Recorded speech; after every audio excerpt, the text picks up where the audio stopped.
মাইজ ভান্ডারী আওলাদ রাসূল, কোনো সন্দেহের কোনো সুযোগ নাই। কারণ আমাদের বংশলতিকে ছাপানো আছে, যার প্রয়োজন সে দেখে নিবেন, জেনে নিবেন। তারপরে এইগুলি না করে এই ভুয়া কথা বইলে কোনো তর্ক করা, ফাসাদ করা, ইন্নাল ফিতনাত আশাদ্দু মিনাল কতল। আওলাদ রাসূলকে আল্লাহ দিয়েছেন কি জন্য? আচ্ছা, মসজিদকে দিয়েছেন কি জন্য? সমাজকে এক করার জন্য নাকি ভাঙার জন্য? জোরে বলে না। কালকে ইনশাআল্লাহ সালাতুল জুমা হবে না? আরে বুঝছেন না বুঝেন নাই? সালাতুল জুমা হবে তো। জুমার নামাজের সালাত, শুক্রবারের নামাজটা আসলে মূলত কিসের নামাজ? সালাতুল যোহর। শুক্রবারের দিন কি করেন? সালাতুল যোহর পড়েন।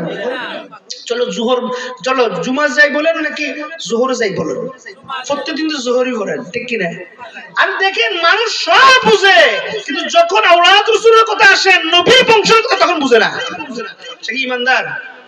আরে প্রতি সপ্তাহে একদিনকে আল্লাহ হুকুম করছে, ওই জোহর জোহর না, ওটা কি বলতে হবে? জোহরের জায়গায় জুমা বলতে হবে। আর জোহরের নামাজ যদি তোমার 3 বার বাদ যায়, তোমার ঈমান যাবে না। কিন্তু নবীজি বলেছে, যদি পরপর কোনো কারণ ছাড়া কোনো ব্যক্তি কোনো কারণ ছাড়া যদি 3 জুমা তরক করে, আমি মুহাম্মদ রাসূলুল্লাহ জানি না সে ঈমান নিয়ে গেল কিনা দুনিয়া থেকে। জোরে বলো নাউজুবিল্লাহ। তার মানে সাধারণ দিনের জোহরের নামাজ সেটাও ফরজ, জুমাও ফরজ, সবগুলোর গ্রেড কি একই? বুঝতে হবে। তেমনি ভাবে নবীর ঘরের বাসিন্দা হইল সব বাসিন্দার গ্রেড সম্মান একই নয়। নবী যাকে যে সম্মান দিয়েছে, আল্লাহ যাকে যেভাবে সম্মান দিয়েছে সেভাবেই মানতে হয়, ঠিক না? আল্লাহ পাক আমাদেরকে বুঝার তৌফিক দান করুন।